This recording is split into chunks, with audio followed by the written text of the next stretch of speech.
দক্ষিণ ভারতীয় চলচ্চিত্রের জনপ্রিয় অভিনেত্রী আনুশকা শেঠিকে নিয়ে নতুন করে গুঞ্জন শুরু হয়েছে চলচ্চিত্রপাড়ায়। ৪৪ বছর বয়সী এই অভিনেত্রীর বিয়ে নিয়ে ভক্ত অনুরাগীদের মাঝে কৌতূহলের শেষ নেই। দীর্ঘ ক্যারিয়ারে অসংখ্য হিট সিনেমা উপহার দেওয়া আনুশকার ব্যক্তিগত জীবন নিয়ে আবারও উত্তাল সামাজিক যোগাযোগ মাধ্যম। অনলাইনে ছড়িয়ে পড়া বিভিন্ন প্রতিবেদন অনুযায়ী পরিবারের চাপের মুখে এবার বিয়ের সিদ্ধান্তে সম্মতি দিয়েছেন আনুশকা। গুঞ্জন শোনা যাচ্ছে চলতি বছরের শেষ নাগাদ এ বাহুবলী অভিনেত্রী বিয়ের পিঁড়িতে বসতে পারেন। পাত্র হিসেবে এক ব্যবসায়ীর নাম শোনা যাচ্ছে, যিনি আনুশকার পরিবারের ঘনিষ্ঠ আত্মীয়। উভয় পরিবার ইতোমধ্যে বিয়ের প্রাথমিক আলোচনাও সেরে ফেলেছে এবং খুব শিগগিরই এ বিষয়ে আনুষ্ঠানিক ঘোষণা আসার সম্ভাবনা রয়েছে। উল্লেখ্য, এর আগে বহুবার আনুশকার বিয়ের গুঞ্জন ভারতীয় গণমাধ্যমে এসেছে।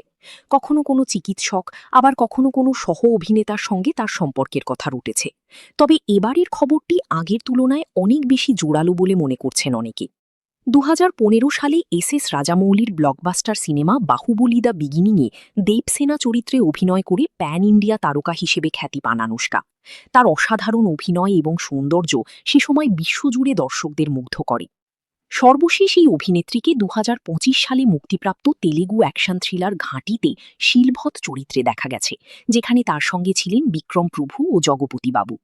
তেলেগু ইন্ডাস্ট্রির সুপার সিনেমার মাধ্যমে বড় পর্দায় অভিষেক হয় আনুশকার। এরপর তাকে আর পেছনে ফিরে তাকাতে হয়নি। তবে সাম্প্রতিককালে তিনি সিনেমার কাজ কমিয়ে দিয়েছেন। এই নিয়ে সংশ্লিষ্টদের ধারণা, আনুশকা বর্তমানে পেশাগত জীবনের চেয়ে ব্যক্তিগত জীবন এবং পরিবারের উপর বেশি গুরুত্ব দিচ্ছেন।